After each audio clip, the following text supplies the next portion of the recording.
Right now, it's time to take a look through the morning papers. Duncan, what's making the news? Well, the audience would tell me to break. They'd rather talk about me for the next part. But if you have to do the papers, we have to do the papers.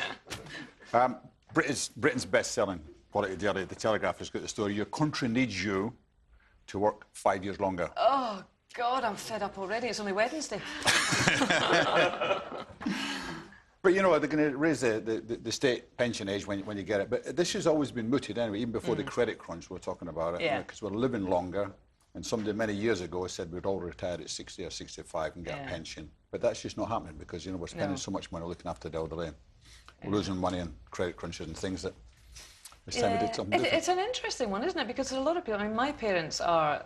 Well, I can't really tell you what age you are because my mum would have me shot, but they are, you know, in their 70s, and they're still working full-time because they don't want to retire. And there are people who also want that choice, don't they? But the fact is we can't afford for people to retire, and That's right, but I will never, ever retire. I love what I'm doing so much, and everyone, all my colleagues on Dragon's Den are saying the same thing. They said, why would we retire? This is great. Life is just so good. We could never, ever stop. Yeah. And is that because of the money, or is that because of just enjoying what you do? It's because we're enjoying it. We enjoy what we do. Yeah. And one of the things I say we're going to do business is do something you enjoy. If you enjoy a job, do the job you enjoy, and life's about enjoying. Yeah. Sadly, some people do jobs they don't enjoy, and they want to kick it in. I love my job. I absolutely love it. Read my lips. I love my job. What else we got? The Daily Mail's got a story about ID card fingerprinting, head to boots to get your ID. I really thought that the government would have scrapped this by now. That's the one thing that I have an argument with the government about. We shouldn't be doing ID cards because it's too expensive. Yeah, and this is their opportunity. Given the economic climate that we're in, this would be their opportunity to say, look, we've re-looked at it here and things have changed and it's time to dump it. And even David Blunkett, who's got it started, has said now's the time to call a halt to this. Talk about flogging a dead horse. It's just lost momentum. Talk about alienating us. What else can they do to alienate us, this government? Well, £5 billion. Duncan, you're a Labour Party supporter, and I mean, you know, well-known one. Are you becoming disenchanted? Well, I'm having lunch with Gordon at Checkers. And I love it! I love it! And there's two things I'm going to do. I'm going to tell him about that. I'm going to tell him my view on that. I'm going to give him a copy of my book and say, read this book. Actually, Mike Hughes is going to call How to Be Smart with Our Money. I'm going to give that one to Gordon. Yes, please. Yeah, take a couple of months off and just write it for him. Right, so we're not for the ID cards. What else have we got? I don't know why we just use passports. I can't understand it. Cashiers, copper in your service. This is a cash point copper in your service. This is the Daily Mail again. And it says, if you're taking out money, there's a leaflet going around, apparently, in Snaresbrook and Wanstead. If you're withdrawing cash from the building society or the hole in the wall, call the local police and they'll escort you home. Fantastic, huh? I know, it seems a funny one, this one, and apparently they actually specify, we can't come and do your shopping with you. You have to go directly home. That's a pity. Can you imagine? Yeah. That's right. So they meet you at the bank door and they walk you home. But it is because a lot of older people, particularly older people, are scared of cash points now because they're scared of being mugged. They have had robberies. I kind of feel they can't win the cops, don't they? I mean, we want more bobbies on the beat, we want presence, and then you come up with this initiative and they're kind of ridiculed. They're kind of damned if they do and damned if they don't. But, you know, it kind of does read amusingly. And we've got another police story there, I think. Yes, this is policeman in the Star, a bike PC. They went to get a photograph shoot outside Halfords, and it says, can you get on the bike for your photograph? And he says, no, I haven't passed my cycling proficiency test. That's against health and safety legislation for me. A grown man to get on a bike and get a picture taken. I mean, what can you say? I don't think I've ever met anyone who's passed a cycling proficiency test anyway, so I don't think you're going to get them. Oh, the director has. That's good news, good news. Well done. Beggars belief, beggars belief. Thanks very much, Duncan. Anne, what have you got? OK, on the serious side, in The Guardian, it says that binge drinking is going up. And over the last 10 years, new figures out suggest that binge drinking has gone up amongst females by 8% in the last 10 years.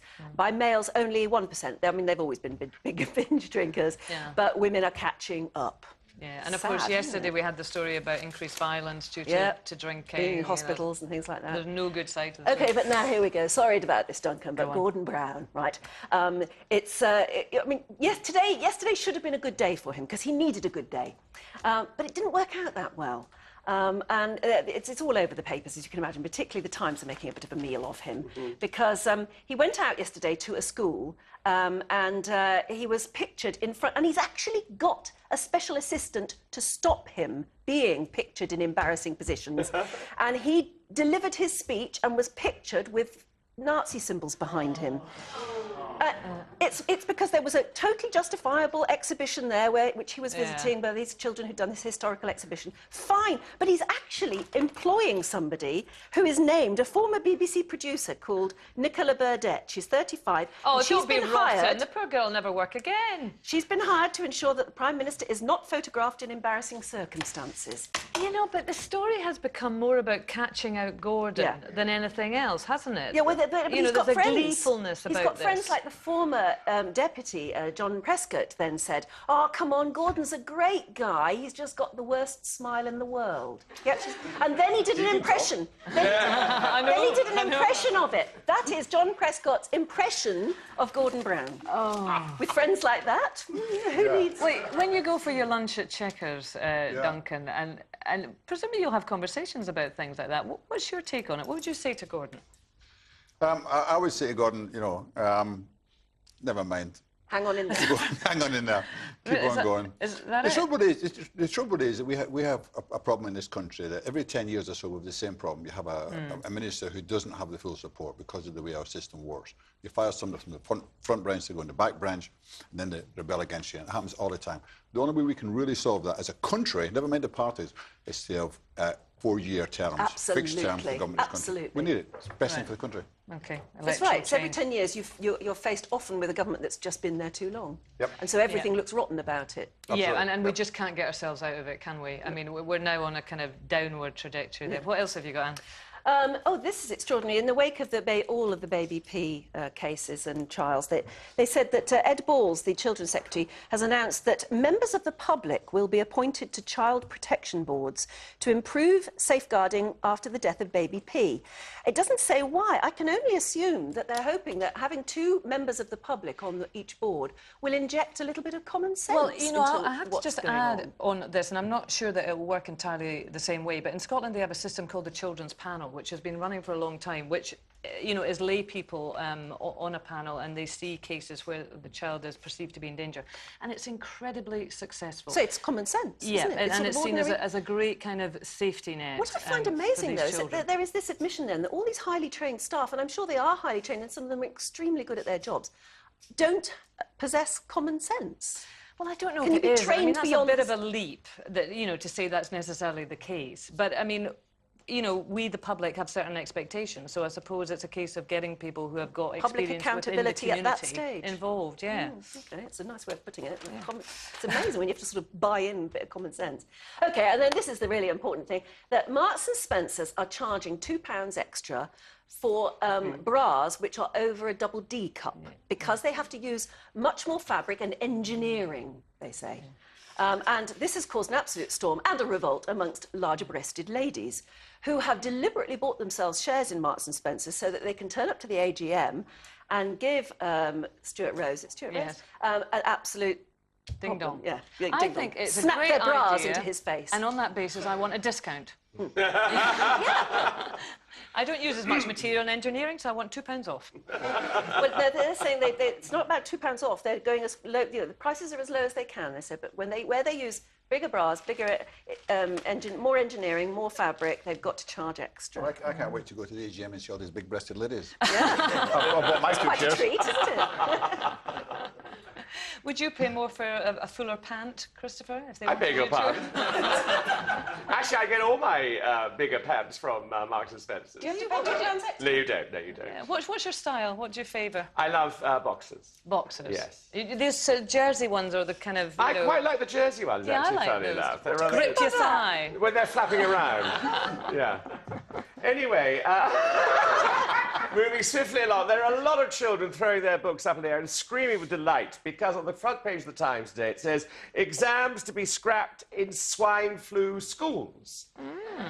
Yes, hooray. Well, look, you see, some of our audience know exactly. But the regulator said that the pupils who could not sit papers would receive grades based on other evidence, such as coursework or predicted marks. Why can't we do this all the time? Well, without flu?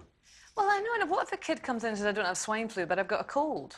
I mean, I know it's all about passing infection, but I just kind of feel now that this has not turned out to be what they thought it would be, but to kind of justify their initial reaction, they're kind of keeping the whole thing boiling. I don't know. But I hate exams, and I think they should get rid of all exams and do exactly what they just said there. Let's have that. Let's have flu all year round. Good idea, Chris. Very good. Now, in the Sun today, flick knife yob wins shaming vest test case. I can't believe this. This boy, who was caught drunk with a knife and various other weapons on him. He was given community service, and he went to a judge who backed him because he said when he turned up to work at a churchyard, he refused to wear the bright vest bearing the words "community payback," claiming that would cause him humiliation and embarrassment. But isn't that the whole idea? Exactly. Absolutely. I I think there was something of it. It's the letter of the law, isn't it? That when he was originally sentenced, yes, that wasn't part of the deal, and then it was kind of introduced. But I mean, really. Well, luckily, he is going to have, for his other 220 hours, he's going to have to wear the vest. Quite right, too. Yes, and a pair of day-glow orange pants. Yes, exactly, from Marks and Spencer's. Now, my next one is in the Daily Star. I only do my time in 4-inch high heels. This woman went... Is that a confession, or are we still on the newspapers? No, I wore a pair of high heels yesterday, Duncan, just to set you at ease. In the show. Yeah, Kay found them. Anyway, moving along. Edge closer to me. Oh dear, I'm getting overexcited now. So, a woman who committed a crime by crashing her car was sent for community service again, but she turned up in these 4-inch high heels and was told that she couldn't do her time in those. She had to put on a pair of boots. She can't put on the boots, she says, because it means she walks on the balls. Debbie rejected the work, but it's claiming a rare medical condition means she walks on the balls of her feet and must always wear heels. But, I mean, let her wear the heels. Hell, exactly, Hell exactly. Mender. But anyway, she's... Oh, now, this is a very sad story now, again in the Times. All the pop without the bangs. New stopper promises an end to champagne accidents. Which I think is... I'm a very accomplished opener of champagne bottles. Bet you are. It's all to do with the ease of it, and you ease it out very... Can we get a close-up on his fingers here? There's very gentle... Where's the camera? Yeah, there we are, you see.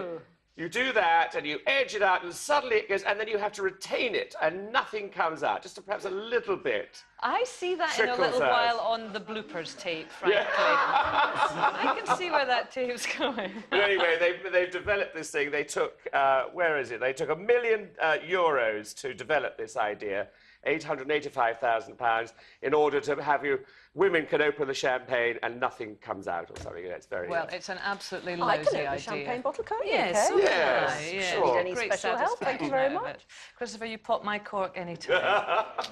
After the break, are there any takers out there for the male pill jab?